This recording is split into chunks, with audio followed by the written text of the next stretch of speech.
미 국채 수익률 5% 이상 급등 시 연방준비제도 긴급 양적 완화 필요. 도이치방크는 수요일에 국채 수익률이 5% 이상으로 계속 오르면 연방준비제도가 긴급 양적 완화를 시작해야 할 것이라고 밝혔습니다. 30년 만기 국채 수익률이 잠시 5.02%에 도달한 것은 2023년 11월 이후 최고치입니다. 이러한 급등은 도널드 트럼프의 무역 관세와 미국 자산이 더 이상 안전하지 않다는 우려가 커지면서 투자자들이 장기 미국 국채를 매도하면서 나타났습니다. 이 경고는 도이치방크의 글로벌 외환 전략 책임자인 조지 사라벨로스로부터 직접 전달되었습니다. 그는 최근 미국 국채 시장의 혼란이 지속된다면 연준이 채권 시장을 안정시키기 위해 미국 국채를 긴급 매입하는 것 외에는 다른 선택지가 없다고 밝혔습니다. 조지는 이를 서킷 브레이크라고 불렀고요. 마지막으로 이런 일이 발생한 것은 2020년이었습니다.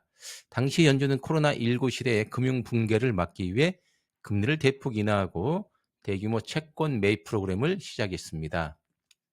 채권 시장 혼란에도 연준 자재 촉구. 연준은 아직 아무런 움직임도 보이지 않습니다. 발표도 없고 유동성 지원도 없으며 개입할 준비가 되었다는 신호도 없습니다. 한편 미국 국채 매도세가 가속화되고 있습니다. 5.02% 금리가 이제 관건이며 만약 이런 상황이 지속된다면 제롬 파월 의장과 그의 팀은 더 이상 기다릴 여유가 없을 것입니다. 조지는 진짜 문제는 수익률만이 아니라 정책이라고 말했습니다. 그는 중기적인 변화를 안정시키기 위해서는 트럼프 행정부의 정책을 바꿔야 할 것이라고 말했습니다. 시장의 혼란은 단순히 금리나 인플레이션만의 문제가 아닙니다. 바로 신뢰의 문제입니다. 그리고 지금 바로 그 신뢰가 무너지고 있습니다. 도이치방크는 달러화 폭락을 신뢰의 위기라고 칭했습니다. 수요일 달러화는 대부분의 주요 통화 대비 하락했습니다.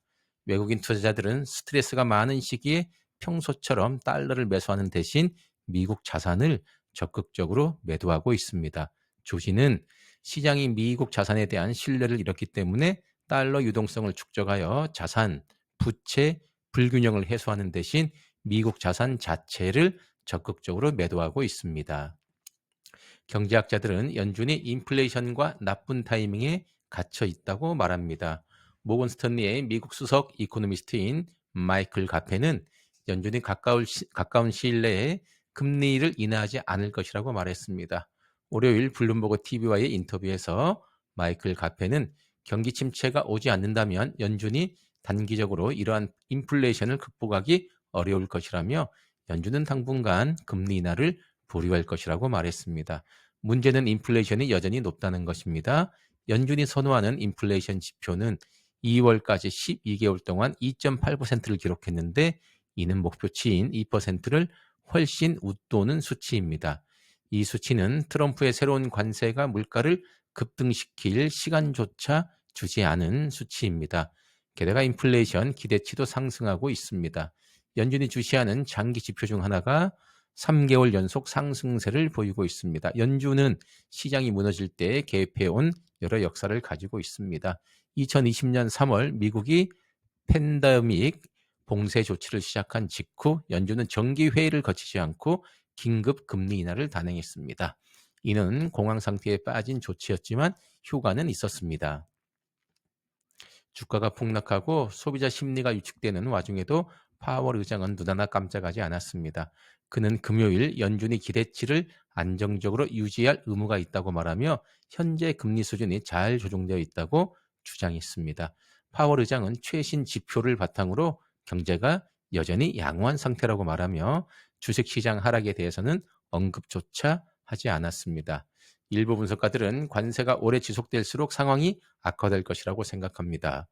금리가 높게 유지되고 외국인 투자자들이 계속 빠져나간다면 본격적인 금융 침체가 다시 발생할 가능성이 있습니다.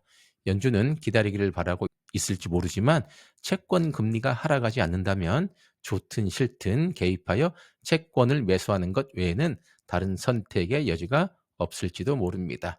암호화폐 투자자도 파월의 금리 인하와 양적 완화에 대한 코멘트를 집중 모니터링 해야 될 시기입니다.